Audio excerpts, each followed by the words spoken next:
You guys might have realized the last few memories have been about a car I'd never owned, still managed to wreck, and one that I like kind of owned and end up in a junkyard. So, keep with that theme and also follow the timeline. It's time we talk about another one I've never owned. I didn't wreck it, but well, you got to hear the story. It's the only way to talk about it. So, here's a Monday morning memory from Pugliese Speed Shop. All right, so we'll head over here to the books. And, well, since I never owned it, which one do you think we're looking at? Well, it's in mine. So, it's the Trans Am. We got the Jeep. We got the Jimmy. We got the worst financial decision of my life.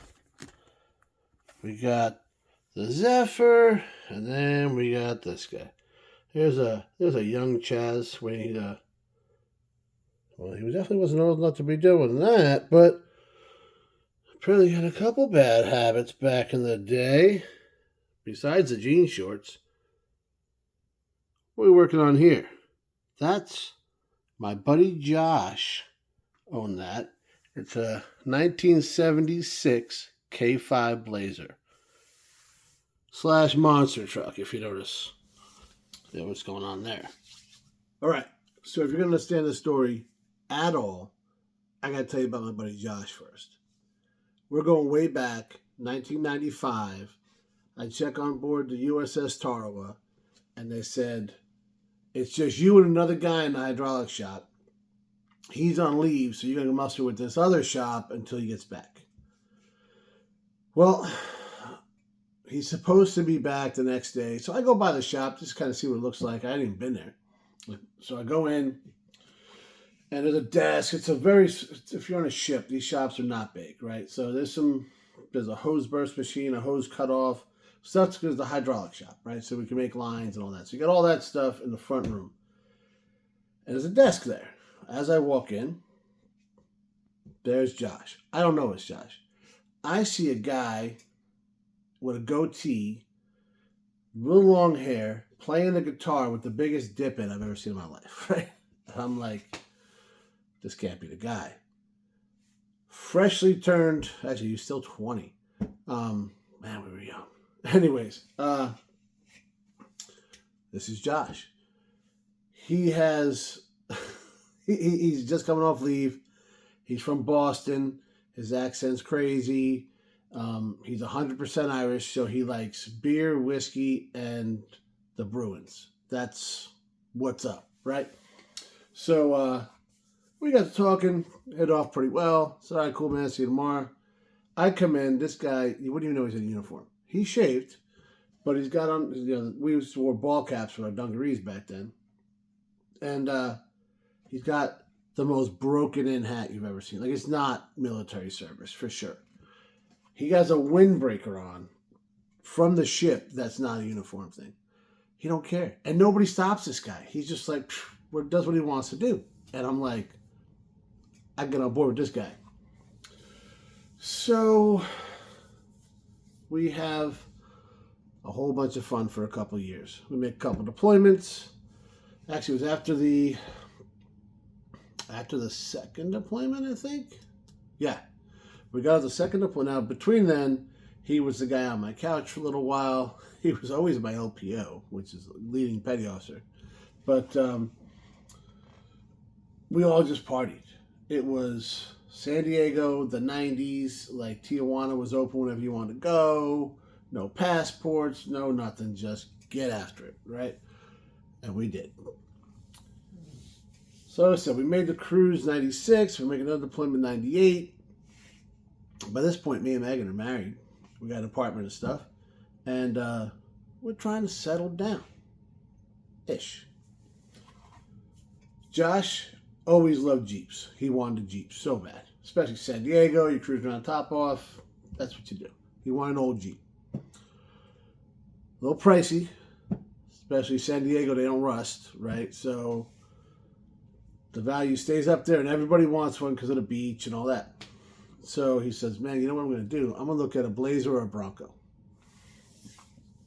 Okay, that makes sense. So he's looking at older Blazers and older Broncos. So the 67 to 72s weren't real pricey back then, but they are few and far between. There wasn't like a big production thing, right? The Broncos have been untouchable forever. So he ends up looking at the 73 to 78, whatever, like the square body Blazers. 73 to 80, I think 88 actually. Now there's changes throughout there, right? 73, full convertible.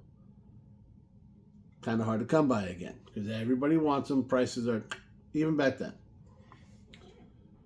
He finds, he was a little upset. I remember this. He was upset he couldn't, every 73 he found was either beat or expensive.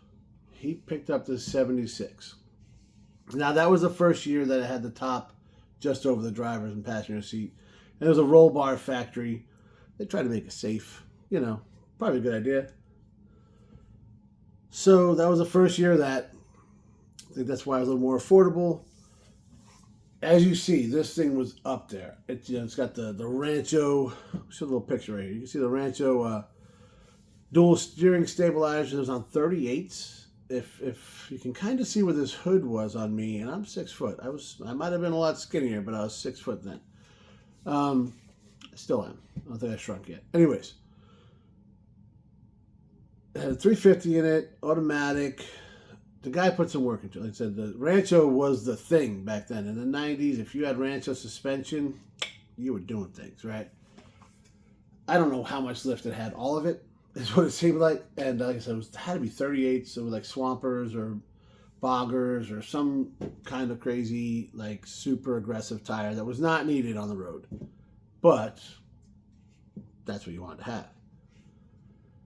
Some aluminum. I forget what type of wheels. The front clip was all brand new. You can see in that one picture there. That had that like E-coding or whatever it is on there. It looks like a newer fender too, because if you notice, I'll put that picture up. It doesn't have the light. At least it doesn't look like it does. Maybe it's just not there. I don't know. But it had a built 350. It was loud as all. I mean, had headers on it. I think like glass packs and out the side. I mean, it was obnoxious, right? Had a ratchet shifter that Josh is not a race guy. Never has been, never will be. Well, not to say never, but he wasn't. He wrestled this thing and had some bucket seats in it. And it just, no carpeting. It was just cool. So he yanked the top off of that thing. He's running around. Josh, God bless him, never cared. Doesn't care. That's just his thing. And you can tell by this picture. But he's just all about having a good time, and that's what's up. So he runs this thing for a while. Never puts plates on it. Similar to the Zephyr story, the tags stay with the car, so if you just run around and you're real careful, you might be all right. Probably not anymore, but back then you could be. Now they scan everything, cameras everywhere, but not that. So, yeah, he's running this thing around. Had a problem. He was about, to get registered and all this. Now, there was a smog issue. California, you got to pass smog. 76, that's another reason he wasn't crazy about it. Got to pass smog. So he's trying to figure out how to register it back home or do whatever he could. And it just wasn't working out. So something happens to it. I think I bent push rod or something like that. Nothing major, but some engine issue. He takes it to a shop. They fix it. Takes a while. And he brings it over to my place. He's looking for orders. Ironically, he actually, I don't think this is ironic, but he ended up being stationed here at Patch River from there. And way before this was all it is now. So, but he... That's where he was looking for orders back east. That's what he wanted to do because he's from Boston. So he has the orders, and that's in the Navy. About 6 to 9 months out, you got your orders, and you're kind of just waiting. So he's like, "Well, I'm not going to register it here, this and that," and he ends up leaving it at my place, and we had an apartment. I paid for 2 spots, like in like carport, which is really cool, and I was really glad to do that. But in the back there was a parking lot, so we parked it back there. I mentioned Josh doesn't care, right? Weeks go by, maybe months, and I'm like, hey, dude. He's like, yeah, he's talking about going to PAX and how he's going to do this and that and everything, figuring out his whole trip. I said, what are you going to do with your Blazer? He's like, what Blazer? What? What are you talking about? It's the monster truck in my freaking back parking lot. He's like, oh, son of a bitch. I kind of forgot about that because he hadn't driven it in months. And he's just, like I said, it's just, that's where he's grown up over the years. He retired as a senior chief, all right? So he did some things, but back then we were all idiots, all right? So he's like, man, can you help me out? Can you sell it? I was like, oh, yeah, if that's what you want to do, sure. He's like, it doesn't pay to ship it or nothing like that. I never got anything right on it. Just sell it. He never even put the thing in his name. It's still signed by the last guy, the title. I was like, okay. So he gives me this stuff. It's sitting back there. And this is before anything online, guys. So you had to pay for a Auto Trader ad or something like that. So we kind of just put the word out. He was gone. So he ends up calling me. He says, hey, this one guy in engineering wants to take a look at that thing. Can you take it to work? Well, I couldn't get it on base because I didn't have any stickers. I didn't have any insurance. I didn't have anything, right? So I was like, yeah, okay, I'll drive it. I'll park it on the street outside and we'll do it up. So I'm driving to work. Big old monster truck bouncing down Route 5 or 8 or 15 or whatever I was on. By the way, out there they call it the 5, the 8. So then I was going down the 15 and nothing. Gears are just gone. And I'm like, oh man. So I get this. I'm actually in the shoulder in the center. Like you come off one freeway onto the other. I'm over there because I couldn't even get over. Just done. No gears. Son of a bitch. So I walk to the little call boxes out there and call the tow truck. They come and get it. And they bring it back to my house. They drop it off in front of my apartment. I think it cost me $60, $80 to do that. So that was already tapped, because I was broke as a joke, right? I was an airman. This is what happens. So that day just happened to be the day that my brother Anthony was moving from Imperial Beach to El Cajon. So they dropped the thing off there. I jump in the car with Megan and we drive to help my brother because that was an ordeal. Is that what happened? Yeah. That's right. Yeah. Actually, I got back, dropped the car off, went to work, saw my brother. We went to his house for lunch. He saw pictures on the walls and they're packing in trash bags. So I was like, oh my God. So I guess I went home, got Megan, we came back, whatever, and we just started packing everything. And they're moving like a block from us. So we get this all done. I get back at probably 11 o'clock at night. By the time it's all said and done, the Blazer's not in front of the house anymore. And I'm like, oh my God, they stole it. Then I'm like, how could they steal something I couldn't drive? There's no transmission. It's done. It's gone. So start trying to look around. Did I park in the back and I forgot? Nope, wasn't there. So I start talking to the guy that lived in the first apartment. He saw a tow truck come and get it. So apparently they were cruising along, saw the tags were expired, tagged it, came by an hour or two later, still hadn't moved. They yanked it. And I'm like, son of a bitch. So I called Josh and I'm like, this is what happened. Josh says, what are you going to do? Forget about it. I never put in my name. How are we going to even prove it's mine? And I was like, well, I got the title. I mean, we can go. He's like, dude, it's all sorts of money that neither one of us need to spend. He mentioned his dad gave him the money for it. He's like, I'm not really even out any money. I don't even care. It's not a big deal. So I said, okay. Well, my buddy Bob, also from Boston, like the other side, like the mean side, right? He's like, we got to help Josh out, dude. He's always got a plan. Bob, God bless him, Bob, he always had a plan. Let's go. We're gonna take care of this. And I was like, dude, now I remember. I went with Josh when he looked at the truck, drove it, and bought it. And Bob's like, we got to get it. Okay, how are we going to do that? So we're looking around for this freaking thing. This is before, everything was like right here at your fingertips. Can't find anything. Bob happened to be driving past the guy's house Josh bought it from. Now I say he happened to be. I don't think that's true, because the guy lived out in way out on the east end of the county. And he's like, Bob comes back to my house with a plan. He's like, you still got the keys. We're going to go get it. This guy stole it from Josh. And I was like, what? He's like, he's driving it around. I was like, okay, well, he fixed it. He's like, we're just going to take it. And I was like, I told you I was there when Josh bought it. We went into this man's house.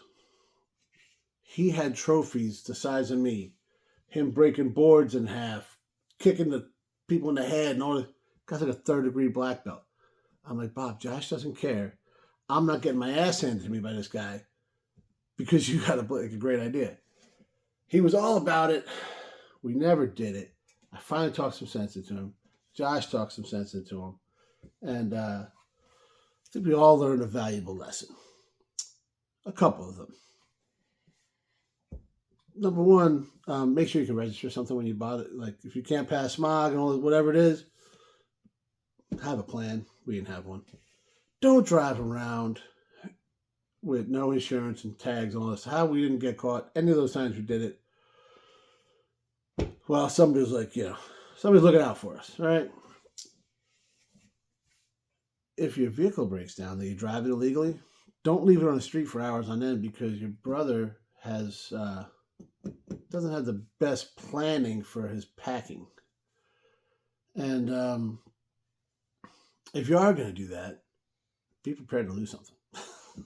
And I think the most important lesson of all of it, don't get your ass whipped for somebody's vehicle that they don't care about. So we've all grown up since then. A funny thing, when I transferred to Virginia, Josh was in the same squad as me. He was my LPO again. We made another deployment together. And so we still remain friends to this day. He ain't mad about the Blazer. Anytime we talk about it, he laughs. And I still feel a little bad because, man, I should have just had him. I was going to put it in the back when I got home. I don't know how I was going to do that. The rollback couldn't get back there. It was a lot of things, man, and I just feel bad about it. But it was almost 30 years ago. I'm pretty sure he's over it. But if not, sorry, Josh, but I know this thing made you laugh thinking about all those times we had back then. And, man, we're just lucky to get out alive. Thanks for watching, guys.